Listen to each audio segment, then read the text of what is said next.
so I thought I'd get started. I'm not sure if I'll need this microphone or not. It sounds okay the way I'm speaking? Okay, I won't put my face right up to it. But so good evening, I'm Mayor David Narkowitz. Thank you all for coming out to my Town Hall budget meeting. Before we got started, I wanted to acknowledge that Ward 6 City Councilor Mary Ann LaBarge is joining us this evening. Thank you very much, Councilor, for being here. I appreciate it. And I appreciate all of you coming out on a Monday night. This is now the fifth, I believe, installment of this. I have one more scheduled for Wednesday. And essentially what I've been trying to do is go around the city and have an agenda of what I just try to cover quickly in the presentation. And then I ask folks to give me questions or comments or feedback, looking at what we've tried to do in FY 2013, also looking at our city's reserve position, our savings position, and why that's important. Taking a look at some comparisons with other communities, looking at our revenue trends, not only for this year, but over a longer period of time, as well as our expense trends, the things that we're spending money on, and then what all this means for FY 2014. So I thought I would start and just, when you hear me say FY 2013, 2014, so we're in FY 2013 right now. That began last July 1st, and it runs until June 30th of this year. We have to pass a new budget by the end of June 30th to go into effect on July 1st, 2013. It's confusing, but that will be the start of FY 2014. So that's kind of the deadline that we're working in at the municipal level. So in FY 13, we tried to do a number of things. This was my first budget as mayor. One of the things we tried to focus on was to try to more accurately budget in several of our key line items that have been historically underfunded over time. That's our legal, that's our fire overtime, that's our veterans benefits and our snow and ice. Part of that was to try to reduce our reliance on our free cash reserves so we wouldn't have to, throughout the budget year, keep going back into our reserves, basically, to keep funding those budgets. We know how much we're spending historically, and so rather than playing the game of underfunding them, knowing we're going to backfill it, we really tried to take a 3-year historic average of those accounts and increase those accounts so that we wouldn't have to go back to our reserve. We also made a big focus on trying to increase those reserves, which I'll talk about a little bit later. So at the end of at the end of FY 2012, they essentially take a look at what you budgeted for and what you spent, and then they go ahead and the state does what it calls, it certifies your free cash. It's sort of an odd term, but it's basically the unexpended fund, undesignated fund balance. And so we really worked hard during the end of the last budget year to try to get departments to not spend all of their budgeted allotments so that we could recoup some of this money in what's called free cash so that we could use it to fund some of the capital projects that we needed to do in the city because we hadn't built a budget with a capital account in it. So we were going to really focus on trying to get some of this money back so that we could buy some of the needed items that we needed to purchase as part of our 5-year capital plan. And that's a list that's every department's capital needs. The totals for that is in the multi-millions in terms of the various needs of the departments. So we were able to, this year, put together a capital plan using a combination of accounts to be able to fund $896,000 of those, as well as put an additional $500,000 into our savings account from that free cash. I've also implemented tight controls on spending in all our departments. Anything over $250 comes through my office and I personally approve it. And then we're also working on presenting an order in June to put any other unspent money, again, into our savings account. And I'll talk about a few of the other things we've really tried to do as well to keep our expenses under control. But you'll notice one theme in this, and that is our savings. And it's been a real important focus for me because one of the things where savings is critical is on our city's bond rating. So we are rated, we receive a bond rating from the major bond rating agencies, Standard & Poor's, you've heard of S&P, as well as Moody's Investor Services. And so anytime that we go out to borrow money, our bond rating dictates basically what our interest rates will be, how much it will cost us to be able to pay for the long-term debt that we need for those larger capital projects. So one of the things that was pointed out to us when we went out during one of our last bond rating calls. And this is a call where I'm sitting in a room with my financial team and we're on a speakerphone and we're talking with an analyst, usually who's in New York City, and they're going through all of our financials with us, asking us questions, asking us why we did this, asking us about development in the city, and a particular focus on cities and towns' reserve funds. And you can see some of the comments we received from the bond rating agencies. And essentially what they were saying was that our reserves had gotten to a point that they were very small for a city and for an organization, frankly, our size. And essentially said, you know, failure to grow reserves consistent with the current rating category, which is another way of saying this may be the last year you're going to keep that bond rating if you don't build up those reserves or show progress. We were able to hold our bond rating this year, mainly, I think, based on all the effort we were showing in the things I described on the previous slide of trying to rebuild our reserve account. But as you can see, our financial advisor, First Southwest, is essentially saying that a city or town with a bond rating of what we have would typically have a fund balance or a savings account balance that would be about 10% of what we have of our total revenues. We're down, as you'll see in a few minutes, in the lower digits in terms of where we are in those reserves. So this is our bond rating. It's hard to see, but we're an AA2 on Moody's, and we're an A+ with Standard & Poor's. I did ask our financial advisor what would be the effect had we been downgraded when we went out to borrow, for example, for the police station. They indicated that the rating, if we had been downgraded in our rating, that would have cost us in the order of $450,000 to $500,000 in additional borrowing costs because of the higher interest rate we would have gotten on our borrowing. So the savings account and the bond rating is critical because the funding that we use to pay our debts off comes out of our general fund budget. So if we have to pay more in interest, that's less that we have to fund operations. So this is an actual look at our savings accounts, if you will. We have basically three primary savings accounts: that free cash, that undesignated cash balance that I told you about, the stabilization fund, and the capital stabilization fund. And there's sort of three different orders of the way the funds are set up. And obviously capital is for capital. Stabilization is for, generally it's a higher level of savings because it requires a higher level of authorization to use that. And then the free cash is that funding I told you about that's certified by the state. You can see how in fiscal year 2003, over to the left, where we were in terms of our reserve balance. We had reserves over $5 million. They reached a high in FY06 of over $7 million, and then you can see as the economic downturn occurred in FY 2008 and FY 2009 into FY 2010, when cities and towns had their funding cut, and in FY 10 we actually had our funding cut in the middle of the fiscal year. The state essentially announced $2 million of the funding that we had been promised was not going to happen. So what happened, and this happened to many cities and towns, they had to rely on the reserve accounts to be able to backfill the lost revenue and the lost state aid. So you can see where we were at FY10, actually had a revenue deficit. That means when they certified our free cash in FY 2010, we had a deficit, a negative balance, and we were actually one of about 100+ communities around the Commonwealth that had that problem. And again, that related to the state in January announcing that they were going to cut our funding by $2 million.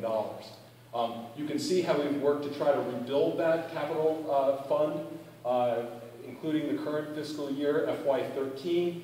Again, we built it up to the balance that it's at now, but again, keep in mind that previous slide where our financial advisors told us where we should be. Again, on a $80,000 to $90,000 budget, 10% of that would be about $8 or $9 million in reserves. One of the ways to look at this is to look at us in comparison with other communities. So this is the reserve fund balances of similar sized communities across the Commonwealth, not only looking at similar size in terms of population, but size of budget. This is kind of a cross-reference of some communities around the state. Starting over on the right, you can see Northampton, where our fund balance, this was at the end of, this was comparative data that we got from the state and this was at the end of FY12. And you can see Northampton over on the right, moving over. You can see North Attleboro, North Andover, Gloucester, Reading, Dedham, Danvers, West Springfield, kind of a range of where people are. And again, all similar sized communities. This is a comparison in the valley of those reserve accounts. You can see Northampton, again, off to the right, and then you can come across to East Hampton, Ludlow, Greenfield, East Longmeadow, Amherst, West Springfield. Very different reserve account sizes for, in some cases here, even some smaller communities that have a larger reserve. So that's been one of the reasons I've been focused on this issue of rebuilding our reserves, not only because we want to make sure we have a strong bond rating, but also because you need these funds in the case of an emergency. When there's emergencies that arise, it's your reserve funds, much like your savings accounts at home, that you rely on. This is a comparison of those valley communities, again, looking at the single-family average value of homes. So this is a single-family home, the average value in the current fiscal year. The state average is $357,996, and you can see kind of the spectrum. Northampton is in yellow. The average single-family home value is $297,323, and then you can see the range, which this is actually, I think, a positive slide because it shows that we have strong home values, property values relative to our neighbors in terms of how our properties are valued. This is a look at the average single-family tax bill for the current fiscal year. The state average, again, is $4,926 for this average single-family tax bill in Massachusetts. And then you can see the range compared. Northampton sort of in the middle, 4,240 in yellow, and then you can see the four communities to the right, and then obviously Longmeadow, Amherst, and East Longmeadow, who have significantly higher average single-family tax bills. This is our residential tax rate in the current fiscal year. So that is the per $1,000 rate that is set. It gets set by the City Council and has to be approved by the state. So currently taxes in Northampton are $14.26 per thousand of property. So you take essentially the value of your home in $1,000 increments and multiply it by that $14.26, which is how you arrive at what your tax bill is for the year.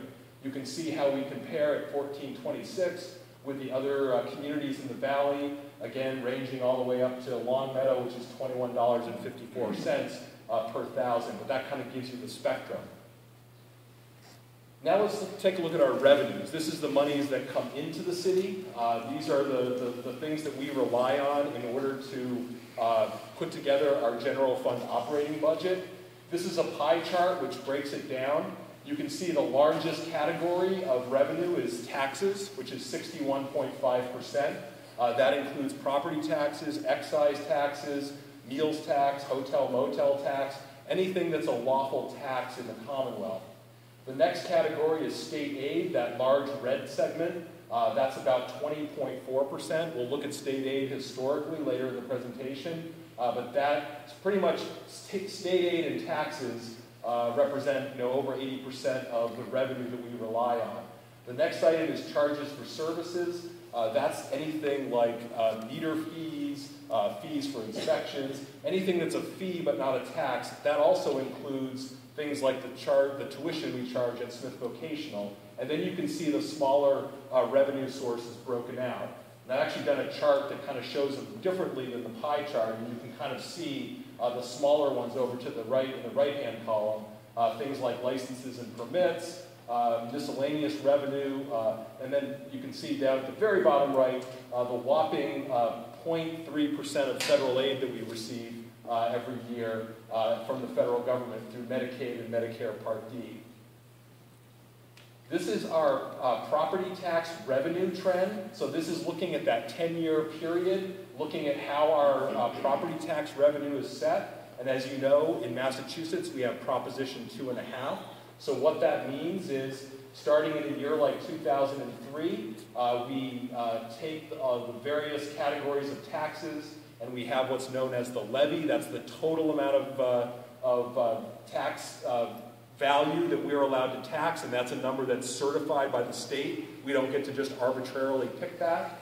And what happens is you're allowed to then increase by 2.5% in each year, and you're then allowed to add new growth onto that, and then you arrive at the next year, so 2004. So you can essentially see it kind of moves along at a very predictable pace because that same calculation is going on every year.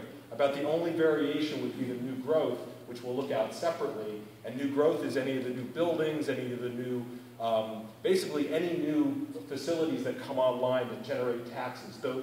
Those get to be factored in as well. You can see in 2010, there was an uptick.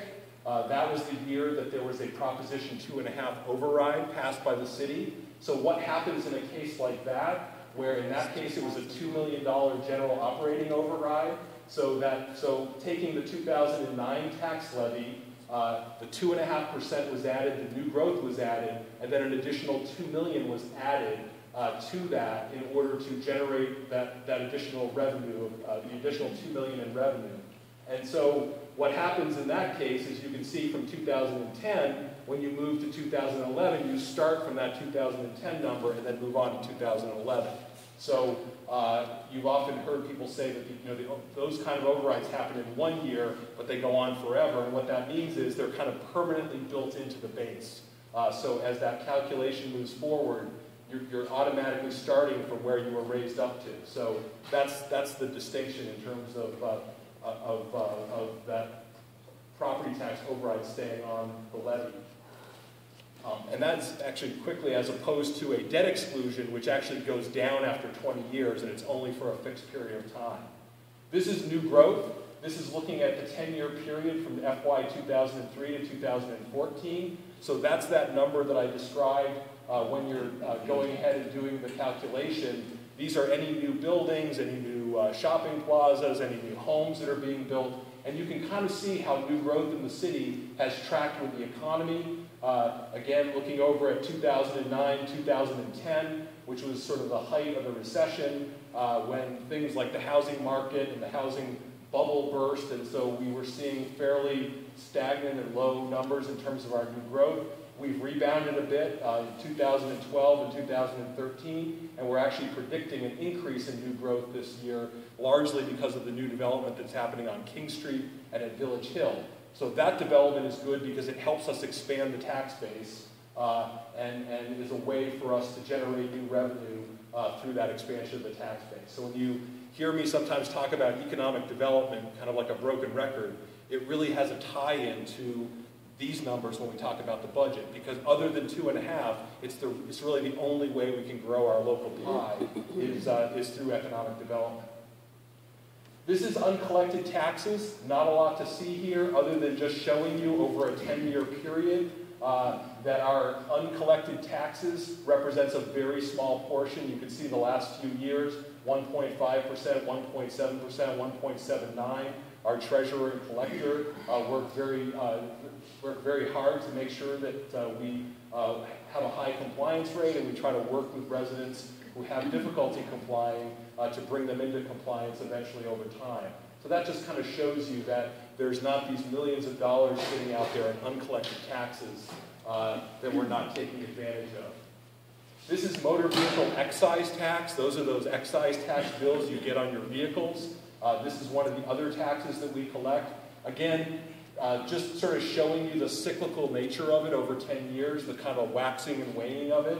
Again, very much tied to the automobile industry. If people are buying new cars, you'll have a spike in the amount of excise tax. And then you can see how, again, 2009, 2010, that was a revenue that went down considerably. 2013, we don't have the full numbers yet, but again, this is one of those revenues that's very closely tied to the economic cycle. This is our hotel, motel, and meals tax, again, looking at a 10-year period.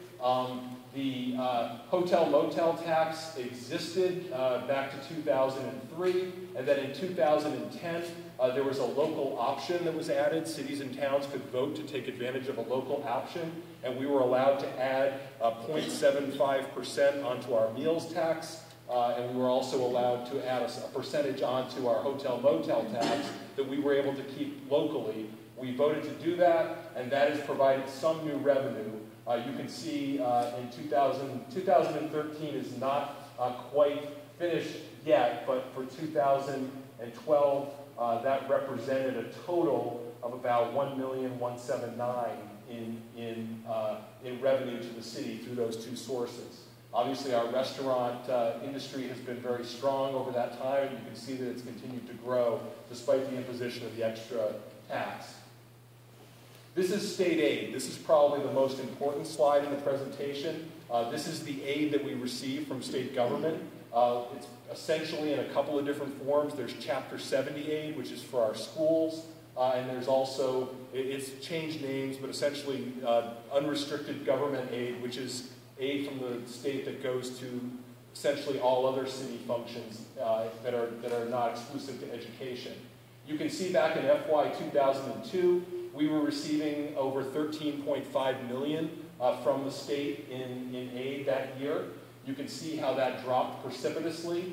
There was then a rebound back up to about FY 2008 when we were receiving then kind of a new high, although I will note it was a high for that period of 12.1, but it was still below in real dollars what we were receiving 6 years earlier in FY 2002. And then that has dropped off precipitously, and you can see in FY 11, FY 12, FY 13, we're now under $10 million in terms of the aid that we're receiving from the state. So that 20% number you saw on the pie chart used to be about 30%, which meant less reliance on local property taxes and other local revenues.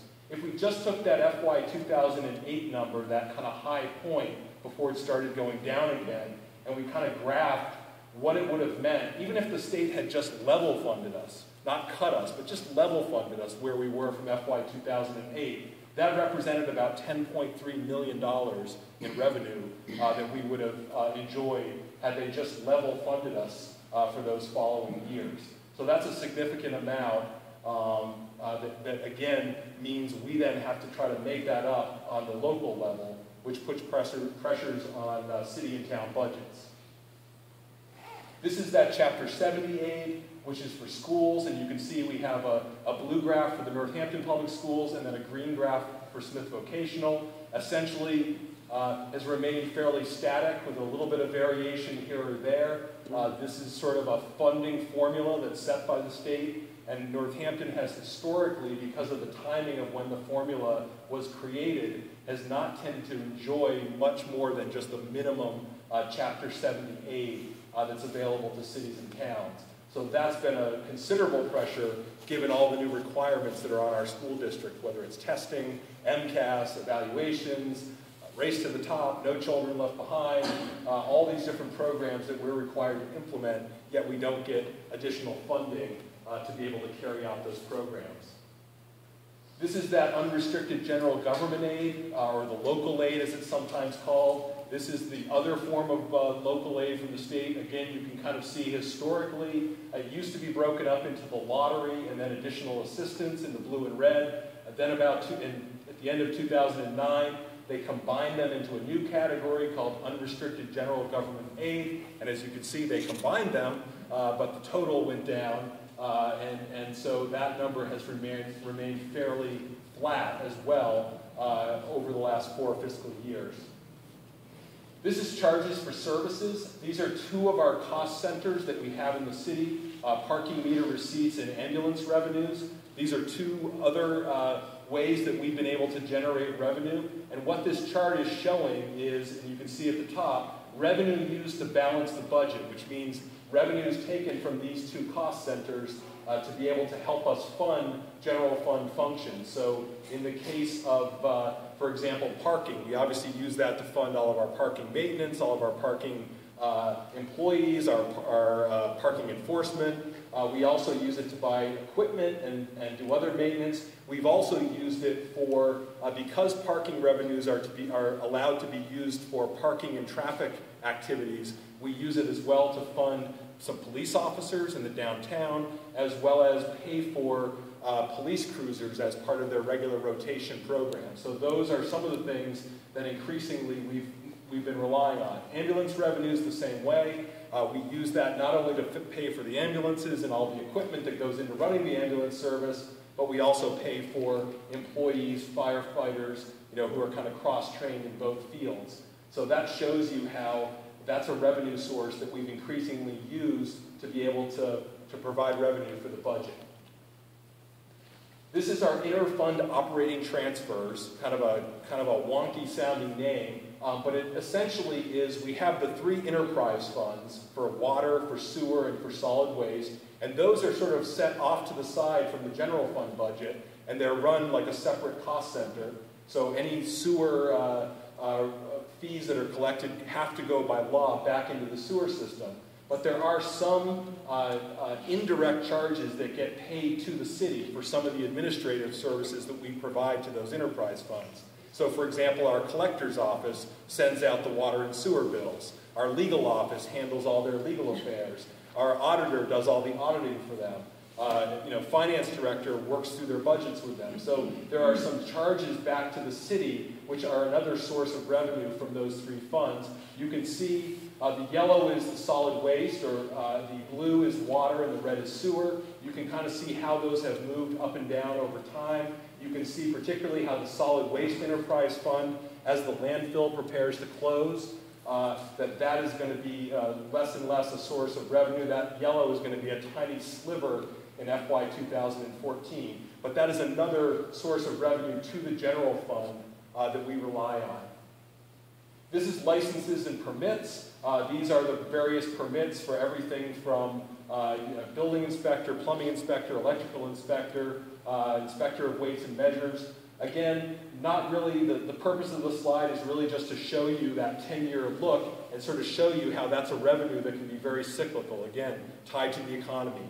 When people are building larger homes, building additions, those fees can go up and go down depending on the economy. This is miscellaneous revenue, or basically our investment income. This is probably not unlike what your savings accounts or 401ks or other savings instruments may look like. Or again, looking at the 10-year period, you can see that in 2007 we were earning some interest, again, on the money that we keep in short-term instruments as part of just running the cash flow of the city. We were earning over $600,000 a year in interest as a revenue. You can see from 2010 forward to 2013, that number has been barely above $100,000. Again, tied to the low interest rates that are part of the economy, seem to be almost a permanent part of the economy these days, but it's a loss of revenue. This is kind of a lot of squiggly lines, but it's a short way of depicting the three sources of federal aid that we receive: Medicaid, Medicare, and CDBG, and essentially shows you, moving across the 10 years, how those sources of federal aid have really gone down considerably and flattened out considerably. Again, looking over in FY 2003, about $650,000 in revenue, over to FY 2012. The last year we have a full year, it was about $240,000 in revenue from those various sources. So another source of revenue from the outside that has gone down over the 10-year period. Now we'll turn from revenues to expenditures. This is the spending part of the equation. So this is that pie chart again, this time showing how we're spending our funds. You can see the large orange pie on the right portion of the pie is education. That's our public school spending. Employee benefits represents 20%. That's the red below. That's everything from health insurance, pensions, salaries.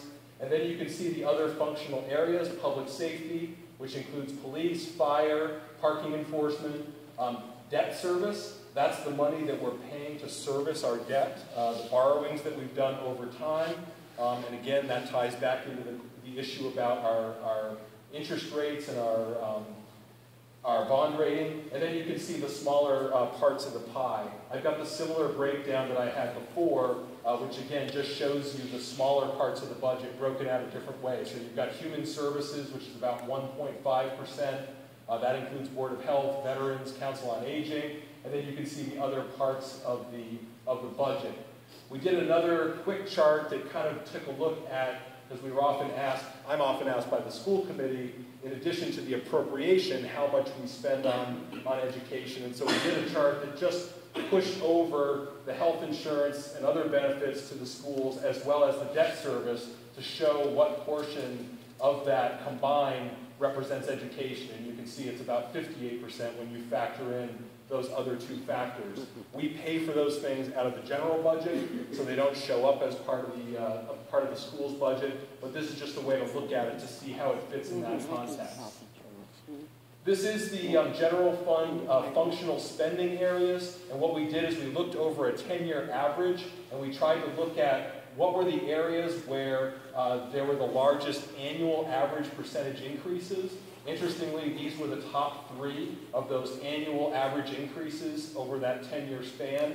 Human services, again, it looks a little bit strange at the top because it's such a small part of our budget, but that's largely been driven by the sharp increase in veterans benefits that we've had to add to our budget every year. We get reimbursed the following year by the state at 75%, but we still have to appropriate and put those monies into our budget. State assessments, we'll look at a little bit later. That's largely charter schools sending tuition. When people leave our districts for charter schools, we get assessed a fee and we have to pay that fee. And then employee benefits, which is everything from health care to salaries. You can see that on an annual basis, those rose at about 4.3% average over that 10-year period. It's important to take these into account because when you're looking at that prior calculation where you're using that 2.5% growth formula that you're allowed under the state, you're allowed to grow the 2.5 plus new growth, it shows you that when you have some of these categories that are far outstripping that growth model, that you start to run into problems in terms of revenue not being able to keep pace with expenditures. This is the education appropriation from the general fund. This is the monies that we appropriate from the city to the schools. Again, shows you kind of the path over time. It's tended, if you look at that 10-year average, it's tended to increase. I think it's a little over 2, it's like 2.07% annually over time, which again sort of reflects the same kind of slow growth pattern of the entire city budget. This is employee benefits, focusing specifically on retirement. We have an independent retirement board, the Northampton Retirement Board, which is independent of the city and manages our retirement system. They gave us an assessment every year. We have to make a payment into that program, and we're required by law to have a solvency target that's achievable, so we have to make sure that we're making the contributions to achieve that. So you can see that over time we've had to add additional monies into our retirement program to be able to keep pace with the obligations that we've made to retired employees. This is future projected debt, and this is essentially starting from 2013 and kind of projecting out over the next 10 plus years to 2024. And this is looking at projects that we either already have and are paying off, or it's projects that we have kind of funded into that pipeline and looking how they project out over time if we borrow to pay for them. I know there's a lot of different colors going on. The top 3 colors, the yellow, red, and the green, are kind of segregated because they are being paid for, the debt on that is being paid for not from standard general fund revenue, but from some other dedicated sources. So the yellow is actually coming in either from Comcast. Interestingly, money from the Comcast contract is being used to pay down one of our larger capital projects. The parking reserve is being used to pay off debt on, well, first it paid off one of our parking garages. It's now being used to pay off the debt on the new parking deck on Center Street. And then you've got energy rebates that are paying for some of the energy improvements that we made. The green is CPA and CDBG funded debt. So things like when there were borrowings done for Forbes Library, the CPA is making the payments on those every year, or the CDBG, for example, is making payments on the senior center, which is slowly being paid off. MSBA reimbursements are in the green.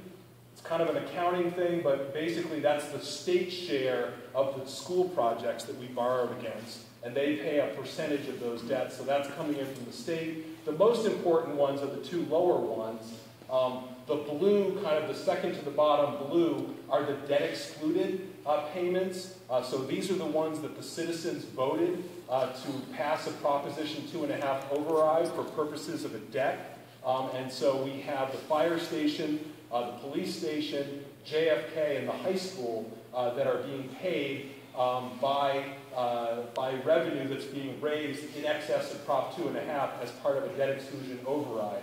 And you can see those get smaller over time, and then eventually, as those projects, they have a 20-year window, those will eventually go off the debt schedule. The most important one is the purple at the bottom. That is what's coming right out of the general fund. Those are the payments we have to make every year on those projects, and you can see how those go up over time before they start to go down again. And this debt schedule is including the possibility of a DPW facility that had been put in by the previous administration to show a projection of what that would do on our debt schedule. So that's an important one because we do need to borrow money to be able to pay for larger projects that we can't afford in a single year, so we have to be mindful of the debt and what those obligations will be over time. This is school choice and charter school sending tuition. These are, again, the same 10-year formula. And so school choice is when a child opts to leave the Northampton public schools and go to, say, like the Hatfield or East Hampton public schools. And there is funding that we have to pay out of the city budget to the receiving school. It's a capped, set fee by the state that we have to spend. And so that is shown across in blue, and then you can see the green is actually the charter school sending tuition.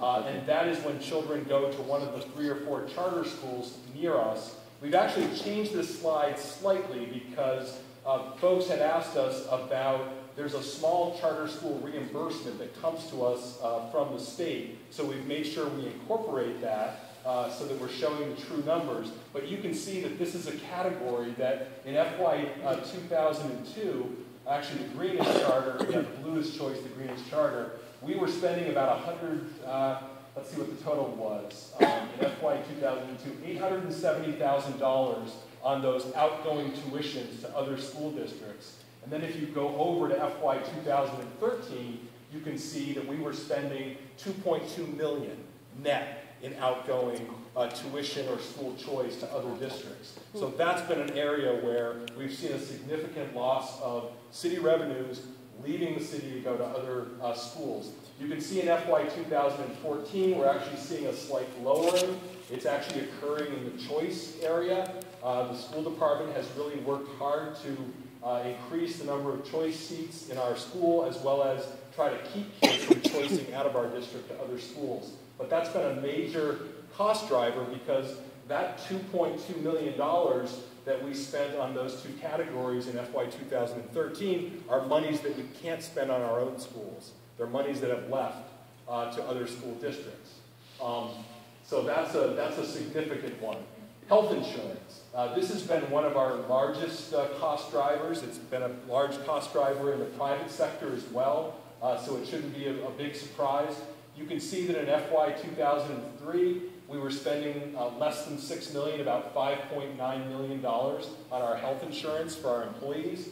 You can see how that's steadily risen over time to over $10 million in the current fiscal year.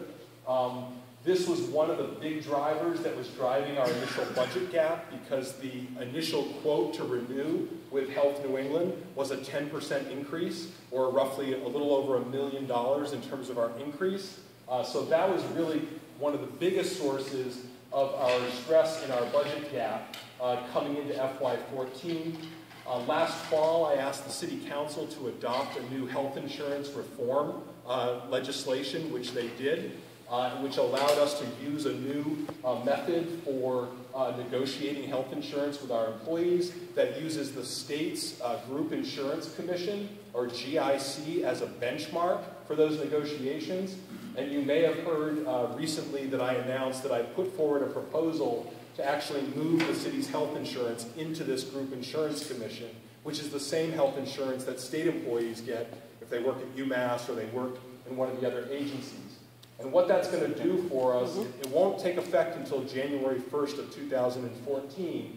Going forward, it's projected to save us over about $1.3 million in that out 2014 year. But what it effectively does in terms of the impact in FY 2014 is instead of that 10.4 number going up another million to 11.4, it means we're going to be able to keep that from that increase. It's still going to be an increase, but to a little bit less than $100,000, about $70,000 to $80,000. So a significant, and you've heard probably reported that we were looking at over $1 million increase, and that this actually is going to reduce our gap by about $900,000 in FY14.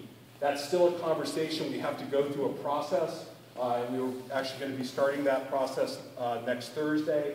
But I'm hopeful that we'll be able to show that the savings are significant, that it's still a quality plan. Actually, Health New England is one of the largest providers of the GIC, so many of our employees will probably be ending up with the same provider, if that's what they choose, but they'll have a number of choices that they'll be able to choose from. So health insurance has been one of our big drivers that we're really trying to bring under control, and hopefully by getting into the state system, they've been able to keep their costs at about 3% every year versus our 7 to 10% increases. So that could provide savings out into the future. So what does this mean for 2014? Just going to take a quick gulp here. So what does this mean? So looking at our revenue, so that's going back to that pie chart of the various revenues that we have, and these are kind of our latest, most up-to-date revenue numbers. Starting at the top, that very first number, that's that 2.5% increase that you're allowed to make by law every year in the size of your levy and the revenue that you're able to generate from that.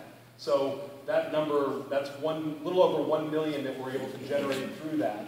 And then you can see the various other numbers, the new growth, the various other things. Some are going up, some are going down. We actually had a few of them change this week. For example, Smith voted on their tuition, so that solidified that number. So we were able to update that number.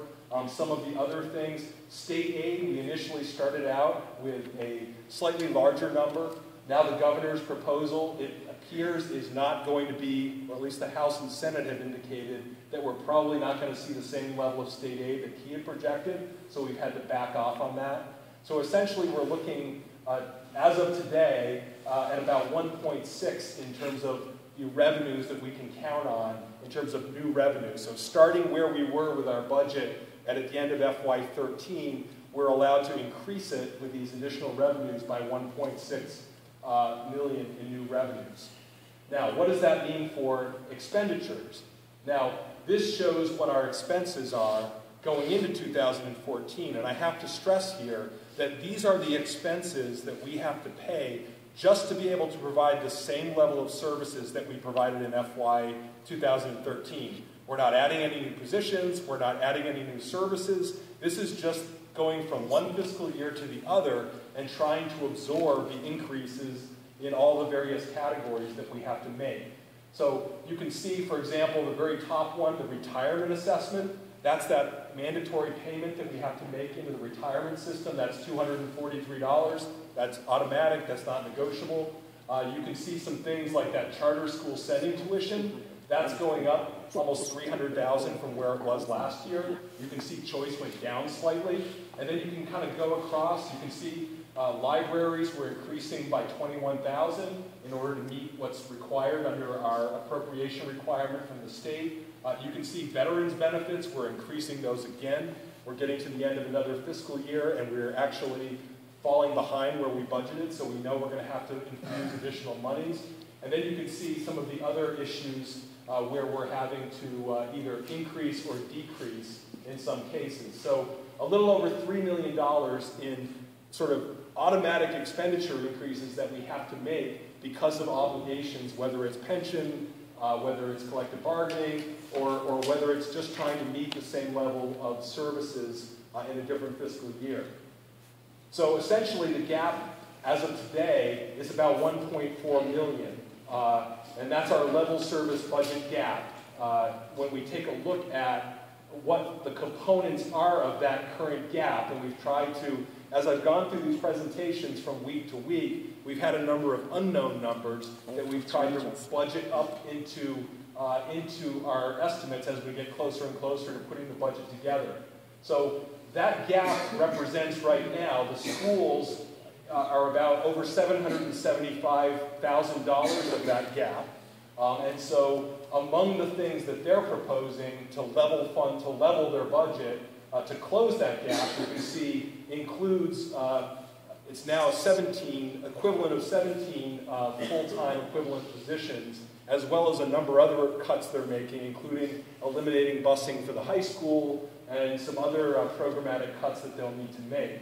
On the city side, again, we're looking at about $270,000 gap as of today, which is our gap to be able to provide level-funded services. We're looking at some of the cuts. We're making a number of cuts in different line items. Those include 5 full-time equivalent positions that we would have to eliminate or lay off. Again, these are not new positions. These are current positions that we would not be able to fund given the amount of revenue that we have available. And those include some police officers or positions that we would not be able to keep filled in the police department.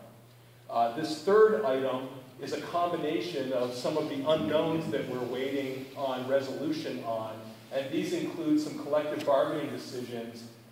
In the case of our fire department, we haven't had a contract with our fire department since FY10 really is the last contract. So they have not had a contract for FY11, FY12, FY13.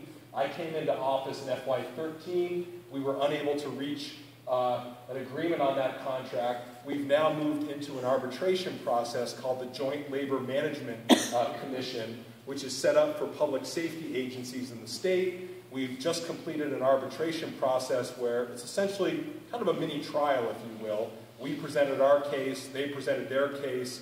The arbitrators will now go off. It's a three-person panel, and they'll issue a decision. And when they issue that decision, it's a binding decision that I have to take to the city council and request that it be funded. So that's kind of a big unknown in terms of where that decision will come down in terms of the cost of those 3 years. We also are trying to reach agreement on contracts with our police for FY12 last fiscal year and the current fiscal year, and we're hoping that we can reach resolution on effectively those 5 years worth of collective bargaining contracts that are kind of hanging out there, and we've plugged in hopefully a conservative number of what we think those could be, but obviously in the case of the JLMC decision, they may come in at a much higher number. We'll have to see how that comes out. But essentially, those are the components that make up that almost $1.4 million budget gap that we're facing as of today. So in terms of what we're doing next, what the next steps are, obviously I'm finishing up this round of town hall budget meetings. I have one more on Wednesday. The other key dates in the timeline is by the middle of April, April 17th. Both of the school districts, Northampton Public Schools and Smithville, have to vote on their budgets. They have to make their budget decisions and submit them to me. And then by May 16th, I need to present a balanced budget to the City Council so that they have time to begin their deliberations to vote it into place. The only other number that we're looking at is the House of Representatives in the legislature is expected next week to release their version of the state budget, which by all the accounts that we're hearing could be significantly different than the governor's proposal in January. So that will be a number where we may have a little more clarity on what state aid may look like. The House budget tends to be the more accurate predictor of that, but we don't really anticipate that there's going to be a wide variation between what the governor gave us in aid and what the House has given us, but at least gives us a more accurate number that I can plug into the budget. So that's kind of the picture of where we are, where we stand today, and the reason, as you've been hearing in the newspaper, about this budget gap that we're facing. It's fairly straightforward in terms of you have a set amount of revenues that you're allowed to raise, and then you have a set of expenses that go up every year. Several of them go up at a much higher percentage than our ability to raise revenues. And so every year we tend to have this conflict between the two. And every year we're trying to make cuts to be able to bring the balance, to bring the budget into level. In addition to the steps that I laid out that I've been working on in 2013, other things that I've tried to implement to try to build in more efficiency and cost savings into government. I've put in place new policies about cell phones. I'm now reviewing all cell phone usage in the city to try to make sure that we're being thrifty with those. I just implemented a new take-home car policy that will, again, mean that I will be reviewing any employee that is issued a car, and they have to be, the department has to justify it. So I've been working on those. I've also been applying for grants and have been successful in the grant area. We've applied and won 3 different sort of government innovation grants from the state to look at regionalization as a way to save money. Some of you may have heard that I've implemented with a grant a new performance management program. It's called CityStat, where we're actually having meetings with, right now we're doing them with police, fire, and DPW, where we're collecting data from the work they do to really drill down into the services that they're providing to figure out if we're doing it in the most cost-effective way. And we've also been working on technology as a way to save money.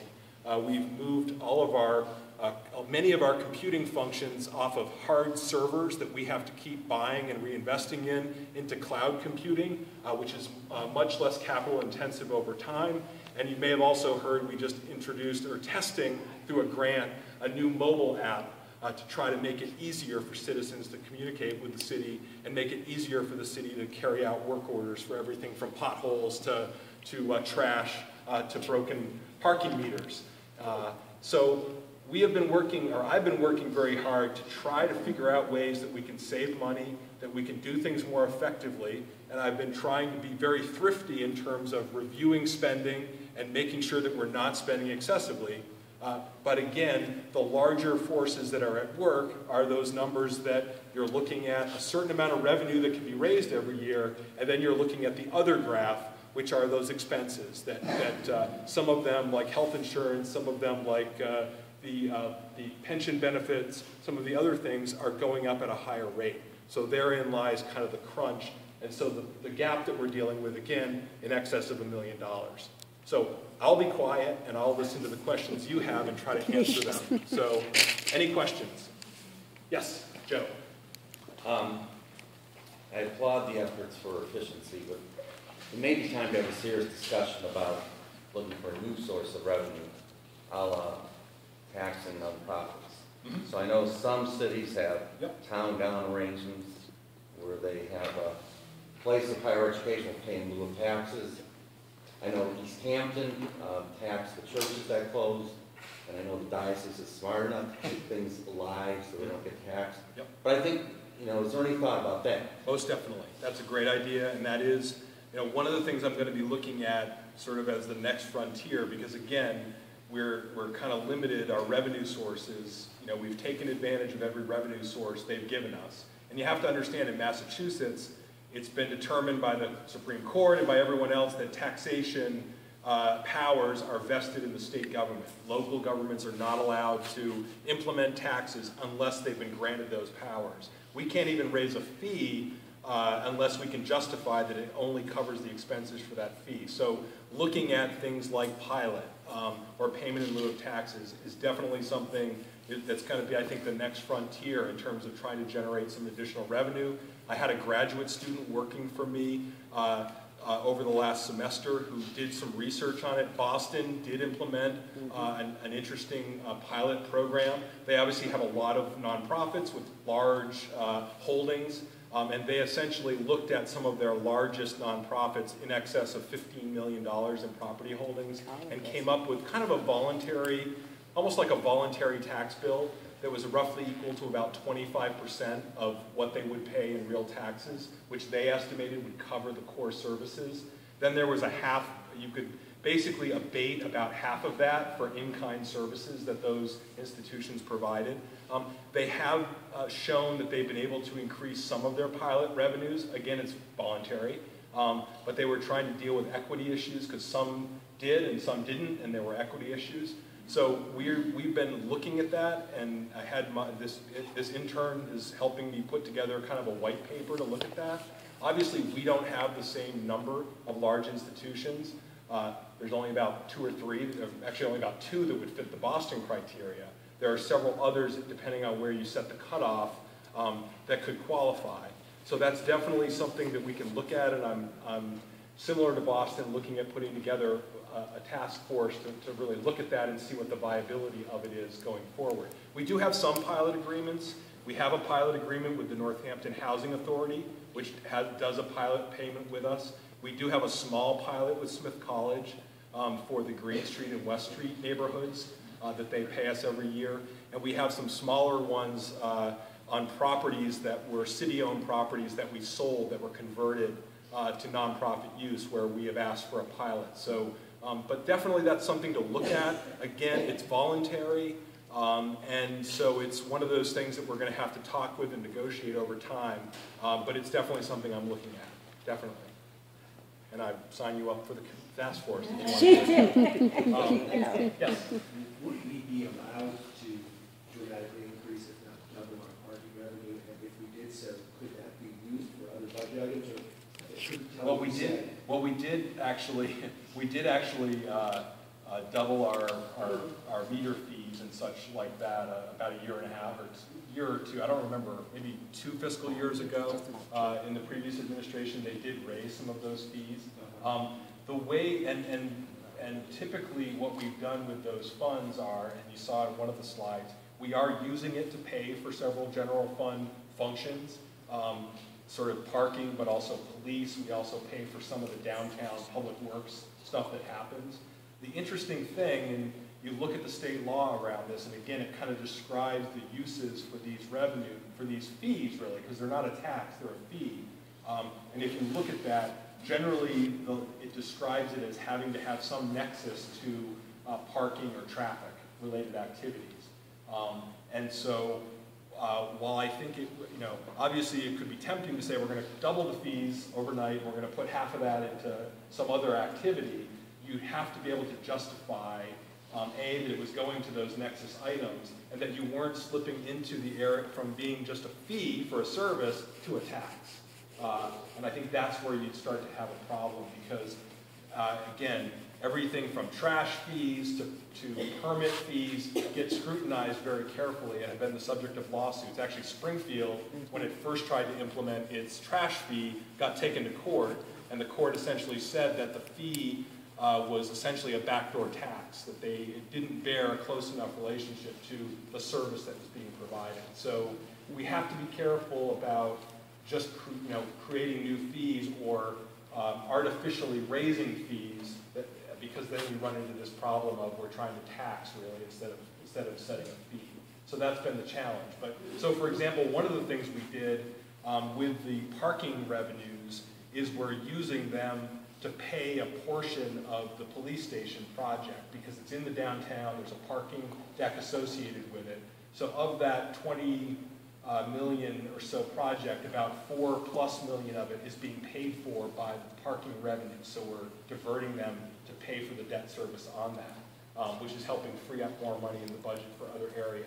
So that's kind of the difficulty when you get into fees and trying to raise revenue in excess of the activities you're trying to carry out. Yes? What's really striking to me is how much the state money to us has gone down. I'm just curious if you could give us a sense of why that's gone down so much and what the state is doing with that money instead of sending it to us. Well, obviously the state has gone through the same economy that we've gone through, and so they've had cuts that they've had to make as well. They've seen their revenues decrease, and they've also faced many of the same, fixed cost pressures that we've faced in all those other areas. And so, although I will say, we get into a little bit of conflict sometimes around this. The state officials like to brag or say that they've weathered the recession really well. They have, I think, the 2nd or 3rd largest reserve fund balances in the nation. They have one of the best bond ratings. From our side of it, I would argue, well, that's because you've kind of strangled local aid and made us dip into our reserve funds, and so, you know, it's semantics, but essentially these aid formulas, the Chapter 70 education aid, you know, that was done in response to a lawsuit over implementation of education reform, and they kind of created this formula, which was kind of a snapshot of 1993, and so communities, depending on where they were in the formula at the time, it kind of got baked into the formula, and so that formula really hasn't been looked at going forward. So there's a whole set of different communities, some who are considered minimum aid communities, of which unfortunately we're part of that group, and then there are other communities where they seem to get a lot more aid than us based on the factors that were in place in '93. So that's one of the issues, but again, I think it's just a case of they've had their own revenue problems. They're dealing with the debt on the big dig. They're dealing with other you know, issues around pensions and around other issues, as well as health care and all the other expenses. And So, just a quick follow-up, I mean, do you see that as a place for us to look for money in terms of somehow making change in where we're considered in this formula? you know, Or is that not worth it? Is it more worth looking? well, there's been a the- standing request, and it's happened again this year, to convene a panel to look at, or a task force to look at this formula, and to really go back and open it up again and really study it and see whether it makes sense.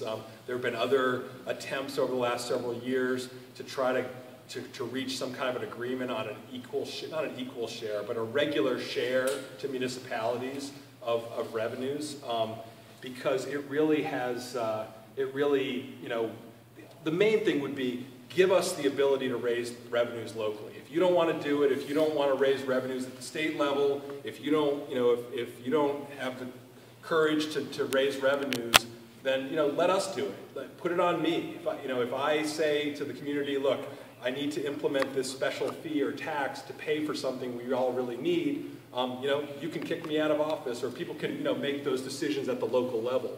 The way it is right now is they've essentially given us a few things, and unfortunately, the things that we're most reliant on are the most regressive forms of taxation. So you've got things like the property tax, which again are not based on income, they're not based on wealth or those kinds of things.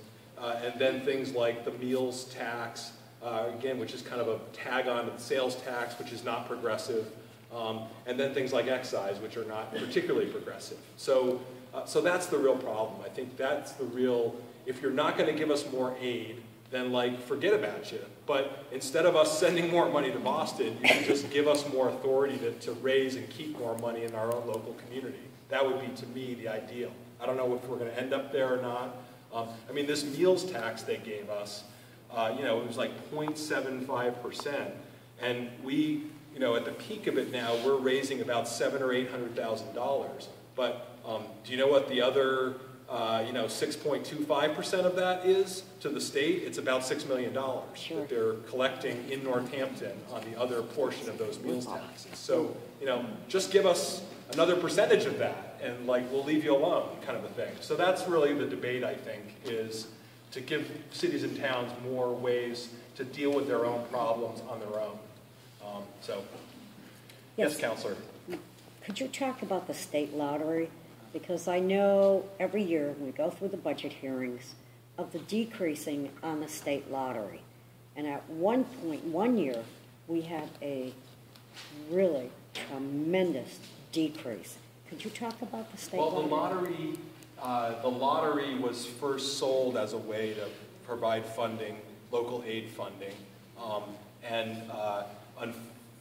unfortunately, at various stages, when the state got into trouble, they tended to then dip into some of that lottery money and not send all of it back to cities and towns.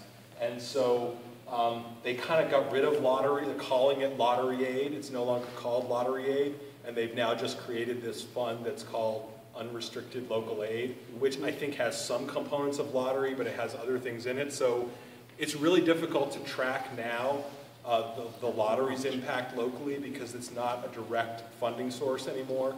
But clearly you can see the graph. It used to be up here, and then it's gone down and stayed very stagnant. So, you know, by all indications, the lottery has been doing okay, and they keep adding new games and having big jackpots, but I don't really know that it's been a real boon for cities and towns necessarily, because I haven't really seen the direct impact. I mean, we spend more in our community on lottery in terms of people buy more tickets and put more money into the system than we get back.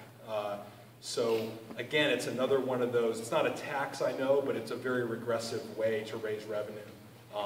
Because it's not based on income, it's based on people wanting to, play on a dream and have a chance at winning big. And it's the same things coming down the road now with casinos. That's the next thing that they want to focus on, that's going to be a new source of revenue. And actually the governor's budget actually has some casino revenue built into it, mainly through all those fees that the gaming people are having to pay for the licensure. So I don't really know that it's going to come, how soon it's going to come, and if it's really going to be everything it's cracked up to be. But I really don't see lottery as being a reliable way for us to get funding anymore from the state.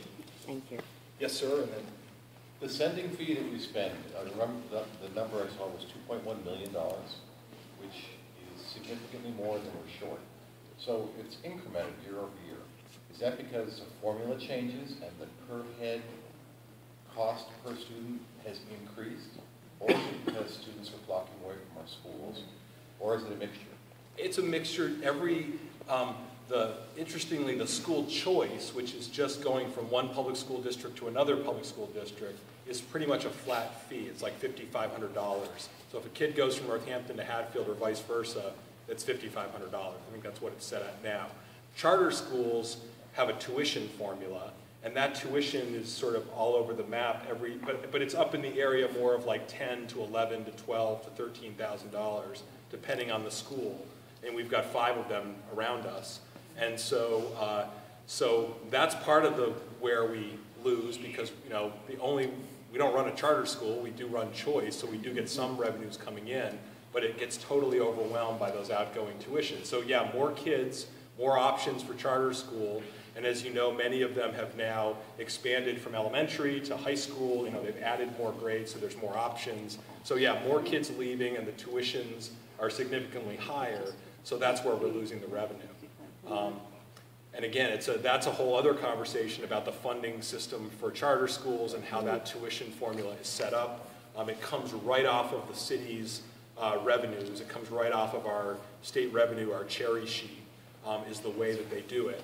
And so that's been a debate at the state level about, is that actually a fair way to do it, or should there just be a separate line item for charter schools, a separate Chapter 70 account, if you will, that would pay for them directly from the state. Because they are a state school, essentially. They're state chartered. The school committee doesn't have any jurisdiction over them. So they're fairly independent of the public school system. So, but that is the big driver. More schools, and they are able to charge a higher tuition. And they do give us a little bit of an offsetting money for like the first 3 years to try to lessen the blow of people leaving. But even that offset money, which we built into the formula, is not enough to keep pace with all that money going out. So, yes, sir. You mentioned talking about the state not allowing the city to raise revenues, taking away our ability. Is there something we always talk about that would enable the city to raise fees or do things? Like I heard someone talking about home rule or something like that. Well, the way that is there a mechanism? Is there anything out there that people are doing to give cities more authority? Well, the way that, and we had a big forum a week or so ago with State Representative Kokot about revenues and about this issue, and he said, if you have an idea, give it to me, I'll introduce a bill. And so, for example, whatever, somebody picked some issue, forgot what we were talking about, just a widget tax or something. Suppose we want to implement a widget tax in Northampton, or some way to create some new revenue. We could file a special piece of special legislation to the legislature that would give Northampton that authority. What I would tell you, that's how you would do it process-wise, but it would be very highly unlikely, I believe, that the legislature would grant that to just one city or town. That they would say, only Northampton gets to have this, so generally the way it's happened is over many years, people have lobbied and said things like meals tax, like, we're the cities, like a city like Northampton, where we have a lot of restaurants, and many of the people who come to our restaurants come from out of town, and we provide services, we provide parking, we provide traffic, we provide a lot of services, and a lot of, it puts a lot of strain on our infrastructure. So just give us a small, at least a percentage of that we can keep locally. That took like 6, 7, 8 years before they finally passed this local option that you then had to vote locally to adopt. And so we're able to now, in addition to the 6.25% sales tax, there's an additional 0.75, and we get to keep that. So generally those kinds of things, they're not going to just do it for one community. It's going to be some change systemically where they're going to allow all cities and towns to have the option to do it. So, but definitely cities and towns, I think, need to kind of band together and talk about, are there other things, or at least give us a bigger share of that money that we're sending to Boston and then seemingly not getting enough back to be able to fund the services we need to provide. Yes, sir. I think you may be. Could you explain a little more about how Proposition 2.5 works? Specifically, is it irrespective of changes in gross assessment? In other words, as property values went down, Yeah. I assume that the gross assessment on the city went down. I don't know if that's in fact the case, but I would assume it was. Yeah, I mean, so there's there's a sort of a big, sort of the overarching number, which is our city's tax levy. It's our sort of the levy ceiling for our, and it's the combined value of all of our properties. Assessed value. Gross assessed value. Exactly, and that has to be set. The state is very careful about how that number gets set, and we're not allowed to sort of artificially raise that. They're constantly checking our, we have assessors who every year are going out and assessing properties. They're also looking at home sales and making adjustments to individual assessments based on prior year home sales. And so, values are changing all throughout the city depending on what's happening in different neighborhoods. But that overall assessment, that overall value, that big pie, we're kind of limited and capped there. The only way that we can grow that pie is that if we can show that, okay, we just built a new bank on King Street. That's new growth, so that's a new thing that we didn't have before. We get to add that, so our levy grows that way. And then the way 2.5 works is you're then allowed to raise your revenue with this 2.5% on above and beyond what you raised the previous year. So if during your term as mayor you were able to prove that the gross property value of your town went from this lower number to this higher number, simply based on the fact that more people wanted to live there and it made values go up, you could not reflect that in the tax revenue you raised. Yeah, well, you could, because you'd be showing it in your new growth. So if there's value that's... Let's say it didn't have to do with new buildings, it simply had to do with increased value of existing properties. I guess that's, I think the whole idea of it is you're looking at it, the state's looking at it in the context of the whole state and the whole city, and so, and the numbers, the levy that you set, the total values, are often tied to your property tax rate. They kind of move together. So you may see, and everybody's tax bill is different because we have a rate that we set every year, and it's the rate that you would need. You set that rate, that $14.26, to achieve the revenue that's commensurate with the overall tax levy that you have. Maybe better if I give you some information about it because it's difficult to explain, but I have a bunch of information I can give you because it really is complicated. We have a counselor who's an assessor, and he explains it constantly. It's difficult, but again, we can't arbitrarily say, oh, guess what? All of our property got 10% more valuable this year. We're not allowed to do that. We have to. It's carefully monitored. All that information gets put into a computer that's part of the DOR, Department of Revenue system. We have to be able to show all the records and where we are, whether our actual assessments are always being fact-checked against true values based on the home sales that are happening all throughout the city. So, you know, if your house, if the city declares your house is worth $1 million, but then, you know, it got sold 2 years ago for $300,000, we're not going to be able to get away with that assessment. It has to be somehow tied to a comparable value.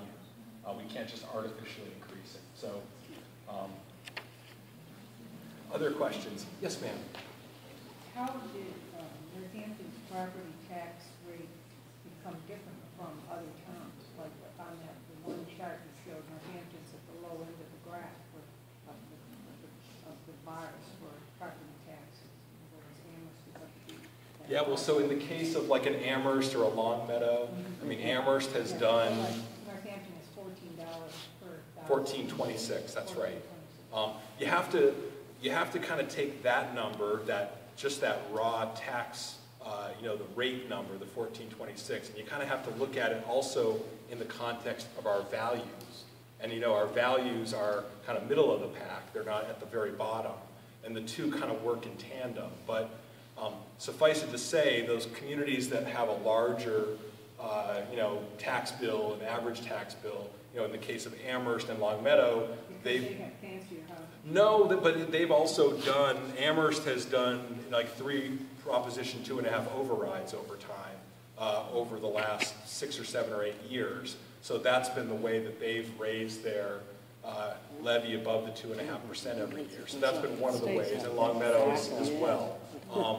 So that's the primary difference. You know, East Hampton just had a debate last year about their tax rate. It remained unchanged, and they have lower property values than we do.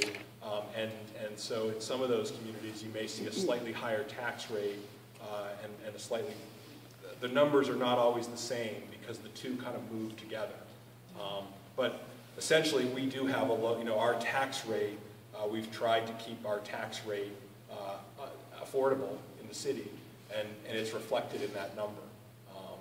That in terms of where we stack up against not only our neighbors, but looking at other communities across the state.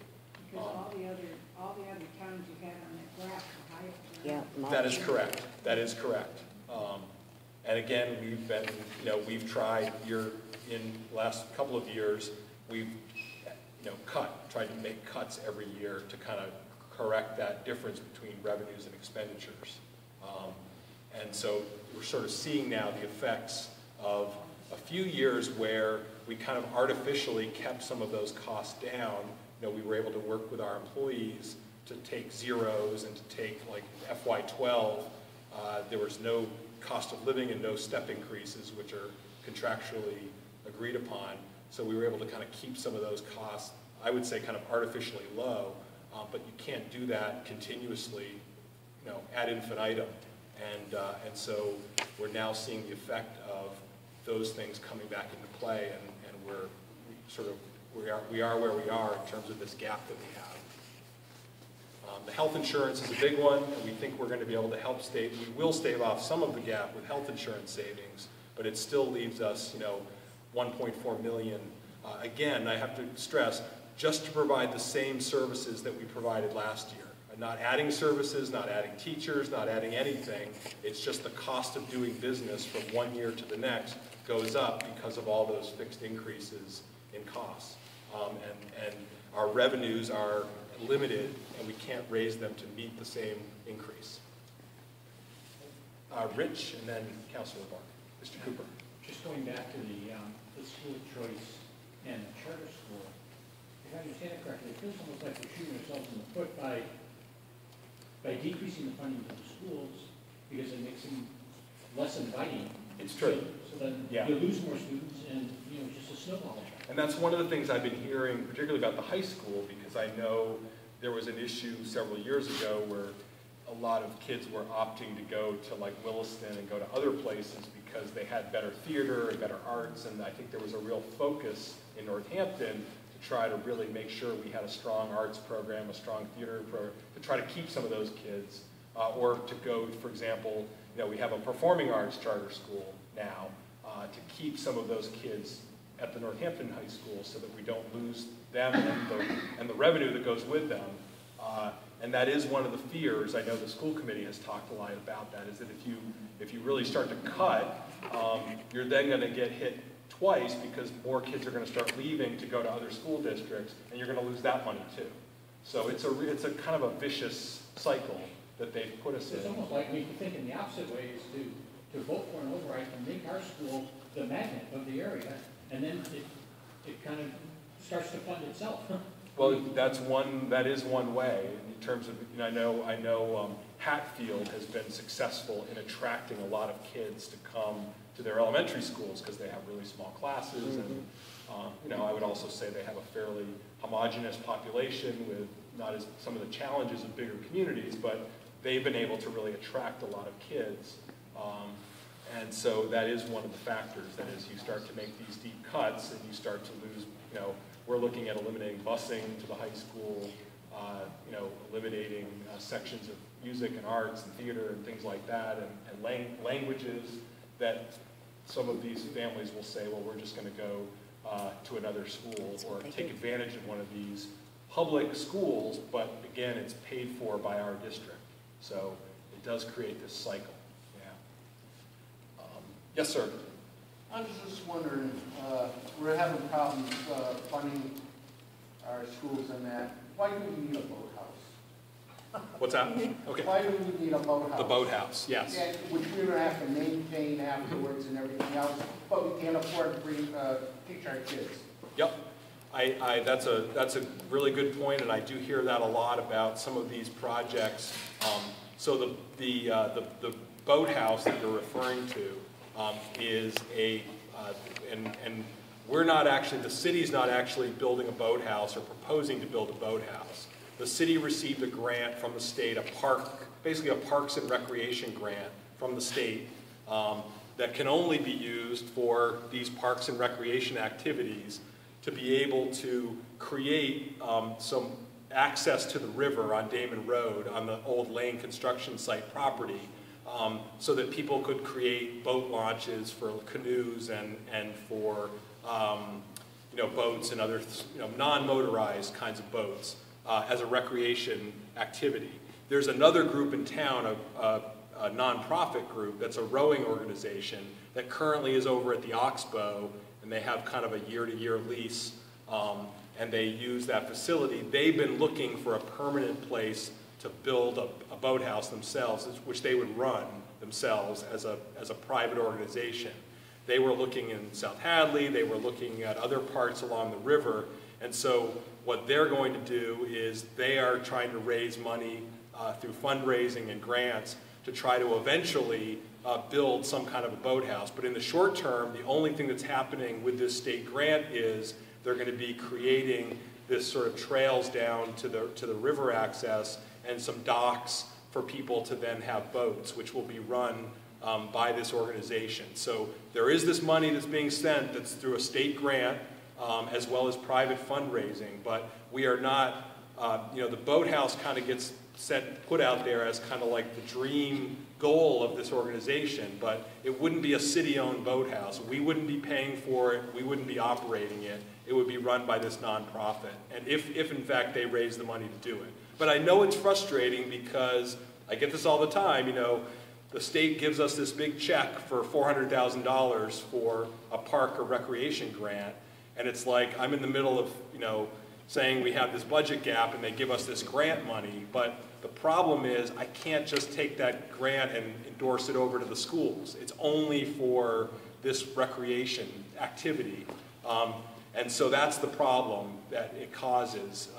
And so the question is, do we, we continue to work on these various projects and we apply for grants, and if we get the grant, we could say, well, we don't want it, or we could take advantage of it and try to use it to leverage other private dollars. But that does become a problem when people hear that we just got this grant for this or for that, but oftentimes it's a very specific grant that can only be used for a certain thing. It can't be used to pay for schools or salaries. My only concern is we put things together in this town and we can't use it because we can't maintain it. That is another... First Road was a good example for Yep. the soccer fields. Yep. It's a waste of money, so why spend it? that is an issue. We also have to be very mindful of, if we create something like a ball field, that we build in the maintenance for it. And that's one of the things, interestingly, the new charter that just got passed has very clear provisions now that say, when you do a capital project like this, you have to factor in maintenance costs, long-term maintenance costs. So that is an issue that we, fair point, and we need to be able to do that. We can't build things that aren't sustainable. But that's the issue with the boathouse, and if it ever happens, it's not going to be a city thing, it's not going to be paid for. I mean, I think the hope was that this group would be able to partner with one of the colleges, that has to have these boathouses on the river for their crew teams, and maybe they could put together some kind of a project in the future. But it's clearly not something the city's going to build or pay for. So. Okay. Just a question in terms of the increasing costs. Yep. One of the numbers I noticed on the increased costs, it was the biggest number in the whole chart. I don't understand what it is. It was 1.6 million out of the 3.6 million increase in this fiscal year was okay. Some debt, something to do with the debt. And okay. Can we go back to that? Sure. Let me just, this. Okay. What is the schools? So 1.6 is basically, it's what we have to spend to provide level services. Primarily driven by health insurance benefits? No, it's driven primarily by collective bargaining obligations, and so even and that number actually was smaller a couple of weeks ago, but I've increased the amount of money that we're appropriating to the schools because of the health insurance savings. But that's basically to provide the same, number of teachers, the same classes, et cetera, same services. We need to increase. Again, we need to increase it more. We're still having there's still a gap to reach level services, but that's what we're currently showing. To have a level funded budget, we have to increase that line item. Again, they still have a gap. They've been cutting, but basically they still have about a $775,000 gap. So that's what that large expenditure part of that gap, or rise in expenses, I should say. And one sort of follow-up on the charter school, the issue keeps coming up that we lose the money when the students select out of our district. We also have fewer students when that happens. So, I mean, how do you account for that? Like, if we have those extra students in our district, we have to hire more teachers. It's true. It's true, although it's not really a fair one-for-one. I mean, because if 3 third graders leave and take $45,000 with them, we still have to offer that full section of a third grade class and pay a teacher $45,000 plus. True, I would think on average you would cancel. But we're not. If at Ryan Road School 3 kids left the third grade, we wouldn't eliminate a section and just have one section. I mean, you'd need to have 20 kids leave in order to so that's where it gets to be. Actually, I disagree with that. If you're slightly over, I mean, wherever you are in the class enrollments, at some point randomly you're going to cut enough kids that you end up needing one less class, and we don't know where that is. It's true. How overcrowded the classrooms are at this point. But, exactly. But it's not. The question is the state formula reflect the true Well, the better way to look at it is we pay. If you look at what we spend per kid in Northampton, based on last year's spending in Chapter 70, we're spending about $11,000 per kid. Okay. And so that sending tuition's going out at 13,000. So even that equation is not equal. Because people always say, well, you're losing a kid, but you're also getting. They're only taking the money that you would have gotten to educate that child. But it's really not, it's hard to quantify it that way, that all of these kids are little, $10,000 checks sitting in a classroom, and that somehow equals what it really costs. Because that money that they're giving us based on a formula is not nearly what it costs to educate those kids and maintain the buildings and the facilities and all those things. So it's that's a false premise. Just the funding that we get already is not enough. And so, again, if they want to set up these schools as laboratories and it's supposed to be this wonderful thing that's going to improve public education, I haven't seen it yet, but if it ends up doing that, then they should just directly fund them and say, here's your allotment, charter school, this is how much we're funding you every year. Now, that would mean less money for us probably, because that Chapter 70 money, but at least that would be spread out across every city and town. As opposed to a city like Northampton, which has 5 charters around us, versus another community which has no charters around them.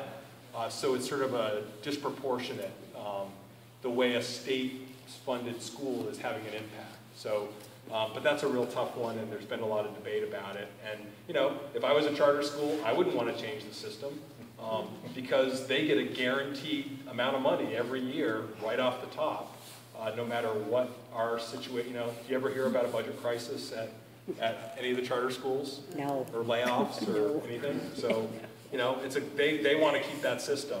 We obviously, a different system would work a little bit better for us, but it's very difficult to change any of these formulas. So, yes, ma'am. The chart that you had up there comparing us to other cities in town. Yep. Have you ever made a chart of the nonprofits? I'm not talking about Smith College. Yep. Just the nonprofits. We seem to be the hub. And every time they're buying another location, it becomes nonprofit, no taxes. Our school kids are missing out on money that we're not getting because of all these nonprofits. Yep. Have you ever compared us to other towns? Well, that's definitely, and that was an issue that Joe raised earlier about pilots, payment in lieu of taxes, as one way to try to create new revenue. So that is something we need to look at. Because a lot of those people that are in those residences aren't Northampton people. And it's the Northampton kids that are being shortchanged. Now, when you say nonprofits, are you talking about, Community residents. Well, like the Northampton Housing Authority, they do pay us payment in lieu of taxes on their properties. I know that like Valley CDC, which is one of the largest developers of affordable housing in town, they do pay taxes on their properties. But I'm talking about, I can't remember the agencies that have these single room occupancies. Yep, that would be like Valley CDC, so the Go West building, in Florence, Right. they pay property taxes. They do pay property taxes. But how about these individual homes that they put 2 people in with the staff? Valley CDC, for something like that, they do pay property taxes. Generally, even Smith College, which it's always odd because they're our largest nonprofit, they're also our largest taxpayer. Because when they have a residential unit that they either rent out to students or to faculty or just to the public, they pay taxes on that. They're not exempt. It's only the facilities that they're carrying out their charitable operations. So Valley CDC's headquarters on Market Street wouldn't pay taxes because they're tax exempt. They pay taxes as if it were residents, a private residence. I'm just saying their headquarters as a nonprofit would not pay taxes. But when they develop one of these homes out in the community, those homes do pay property taxes. Which I was even surprised to learn about that. I thought that they would all be exempt, but they actually do pay property taxes. I mean, the big ones are Smith, the VA, which is federal, and we'll never get anything out of them, and then the hospital. I mean, the hospital is our large one, and then you get really down into things like ServiceNet, and then after that, like the YMCA is another one. And it's tough because these are organizations that, in many cases, they have difficult budget troubles as well. They're trying to provide community services and keep their rates low and all that kind of stuff. So it's a conversation we need to have, but I also want people to realize it may not be, the gold mine. I mean, in Boston, they have so many huge institutions with these huge values. So for them to just pick an arbitrary cutoff, they were able to really see some significant revenue. We don't quite have the same magnitude, but clearly it's a conversation we need to have, and it's a fair point. Yes, sir. I wonder if you could talk about how you plan to allocate the savings from the health insurance. Mm-hmm. I'm hearing something about $400,000 of that money going to the school. Yeah, I've already allocated initially about $450,000 of it back into the school budget. My question is why that amount went on more, considering we spend so much money on the schools, and we're talking about the schools being the future, our kids being the future. I understand that. Part of what was happening with the larger budget, and this started back in January. I mean, I asked the schools, for example, to submit a level funded budget, just level fund, and I asked all of our departments to do that. But structurally, looking at all of our obligations, we were not quite at level based on what I was asking all of our departments to do. So I was very clear, whenever I've been talking about these healthcare savings, that yes, we may realize some savings, but some of the gap, that $250,000 increase in our pension obligation, that's not like an option, like maybe I'll pay that or maybe I'll give that $250 to the schools. I have to pay that, I have to pay off some of those. So I couldn't put all of it to, and I'll tell you, the schools is the only department that I allocated additional funds to. I haven't allocated any funds to any other department because I've got these larger systemic things that I have to close the gap on. Again, they're the larger that affect every city employee. So that's been the big challenge. So it's not, and even describing the savings on the health insurance was difficult because we're actually going to stay with our current provider for the first 6 months of fiscal year 14. So from July 1 to December 31st, we're going to keep our current health plan. Then we're going to move into the GIC in January. And so some of the savings are way out in the future, and there's a whole formula you have to use to show those savings. And so even just talking about the savings is confusing. But effectively, trust me, I'm trying to give as much additional funding to the max as I can to the schools. But we're also working in some cases with estimates of revenue still. So that's the other factor I have to be mindful of. Yes, ma'am. How did you fund the increased cost of the big storm last winter? I mean, the city was a mess. Yeah. For a couple of weeks. Meaning the storm we just had, or no, the one that left the big snow piles in the middle of Main Street. Okay. And so I wore rubber boots for it. So the February snowstorm, the one we just had. Yeah. Well, part of what happened was we did pretty much use up most of what we budgeted for the year. We did invoke deficit spending, which we're allowed to do for snow and ice. I think, luckily, we haven't gone much beyond that. We're waiting. We have to kind of wait. The DPW will assess how much they spent on that storm versus the other storm that we've had since then.